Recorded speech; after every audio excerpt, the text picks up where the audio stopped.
a gurguje ba magana zan yi mai tsawo ba, maza da ku nake. Na ji wani zance ɗazu da safe ina dan wucewa haka ina sliding, so na ga wani zance na cewa akwai macen da tafi karfin namiji.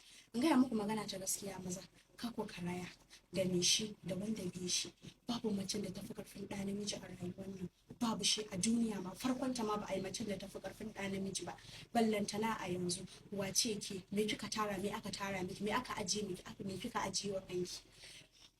Baba, yayana, ubana, kawuna, in dai kana da abin yi kuma ka riƙe kanka, ka kama kanka, ka ci gaba da nema, Allah zai baka kamammiya, ajiyayya, kamilalla a cikin gidan iyayenta.